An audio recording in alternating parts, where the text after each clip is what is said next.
welcome to Last Hour. In the icy realms of Norse mythology, where frost giants roamed and gods feasted in the golden halls of Asgard, tales of fate and prophecy wove through the tapestry of existence.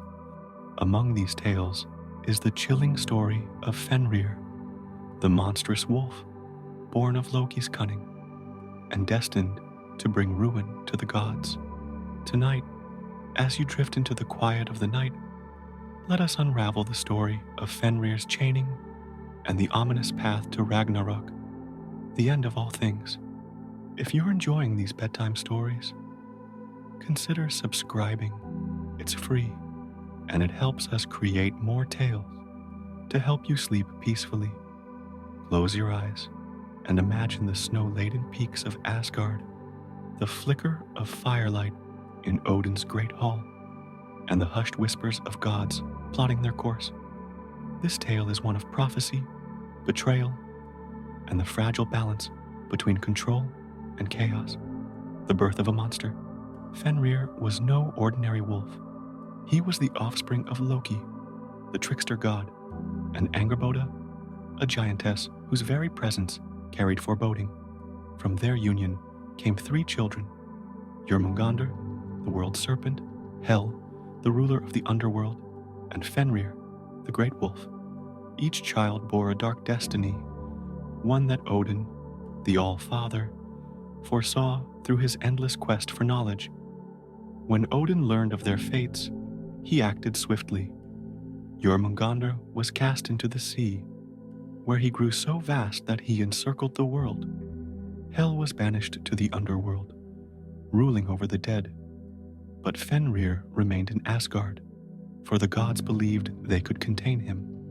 At first, Fenrir was but a pup, albeit a terrifyingly large one. The gods watched him with a mix of curiosity and dread as he grew. Tyr, the god of war and justice, took it upon himself to feed Fenrir and befriend him. But as Fenrir's size and strength increased, so did the gods' unease. Prophecies foretold that Fenrir would one day devour Odin himself, signaling the beginning of Ragnarok. The plan to bind Fenrir. The gods, unable to bear the growing threat, devised a plan to contain Fenrir. They forged a mighty chain, lading, crafted by the finest smiths in Asgard. It was presented to Fenrir as a test of strength. The wolf, proud and trusting of the gods' games, agreed to be bound. With a mighty heave, he shattered lading with ease. Undeterred, the gods created a second chain, Dromi, twice as strong as the first. Again, they approached Fenrir with their challenge, and again, he allowed himself to be bound, only to break free with even greater force. The gods' fear grew. They realized no ordinary materials could restrain him. It was then that Odin turned to the dwarves, the master craftsmen of the realms. In their underground forges, the dwarves created Gleipnir, a chain unlike any other. It was light and supple, resembling a silken ribbon, yet imbued with unbreakable strength. Its ingredients were magical and strange.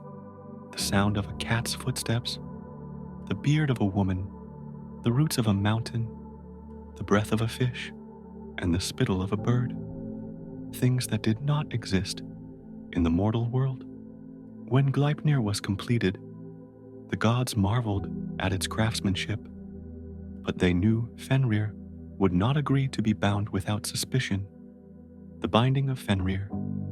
The gods invited Fenrir to a distant island, far from the halls of Asgard. They presented Gleipnir to him, praising its delicacy and strength. Fenrir, however, was wary. "This ribbon seems weak," he growled. "If it is truly a test of strength, what harm could it do to bind me? But I suspect trickery." The gods exchanged nervous glances. Fenrir continued, "If you are so confident, let one of you place their hand in my jaws as a token of trust. Should this ribbon prove to be a trap, I will have my revenge." It was Tyr who stepped forward, his face calm, though his heart pounded. He placed his hand in Fenrir's massive jaws, knowing the cost of this act. The gods quickly bound Fenrir with Gleipnir, securing it to a great boulder deep in the earth. When Fenrir struggled, he found that he could not break free. He thrashed and roared, his jaws snapping shut, severing Tyr's hand. The gods, though shaken by the sacrifice, celebrated their victory. Fenrir was chained, his threat contained, but the wolf's rage was unquenchable, and his howls echoed across the realms. The shadow of Ragnarok. Though Fenrir was bound, the gods knew his role in the prophecy was far from over. The seers had spoken of Ragnarok, the twilight of the gods, when Fenrir would break free and fulfill his destiny. In this cataclysmic battle, Fenrir would swallow Odin whole, only to be slain by Odin's son, Vidar. The binding of Fenrir was but a temporary reprieve. In the years that followed, the gods lived with the shadow of Ragnarok looming over them. They prepared for the inevitable, forging alliances and weapons, yet knowing their doom was written in the stars. Fenrir's revenge. As time passed, Fenrir's legend grew. His name was whispered in fear, a reminder of the gods' limits and the inevitability of fate.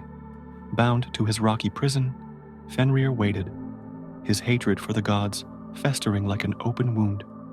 His children, Hati and Skjold, carried on his legacy, chasing the sun and moon across the skies, heralding the end of days. When Ragnarok finally dawned, the earth trembled and the skies burned. Fenrir broke free from his bonds, his howls shaking the heavens. The battle that ensued was one of unimaginable chaos. Gods and giants clashed, the seas boiled, and the sky split apart. True to the prophecy, Fenrir faced Odin on the battlefield, his massive jaws closing around the All-Father in a single, terrible bite. But Fenrir's triumph was short-lived. Vidar, Odin's son, rose to avenge his father. Wearing a magical shoe crafted for this moment, Vidar placed one foot on Fenrir's lower jaw and grasped the upper with his hands. With a mighty heave, he tore the wolf's jaws apart, ending Fenrir's rampage. Reflections on fate. The story of Fenrir is one of inevitability and the fragile balance of power. The gods, despite their might, could not escape their fate. Fenrir's chaining was a testament to their ingenuity and fear, but it was also a reminder of their hubris. The wolf, born of chaos, was not evil, but a force of nature, embodying the cycles of creation and destruction. As you drift into sleep tonight, let the tale of Fenrir linger in your thoughts. Do we, like the gods, attempt to control what cannot be controlled? And when faced with our own struggles, do we fight against the tides of fate or accept them with grace? What are your thoughts on Fenrir's story? Was his fury justified, or were the gods right to bind him? Share your reflections in the comments below. Good night, and thank you for joining us on Last Hour.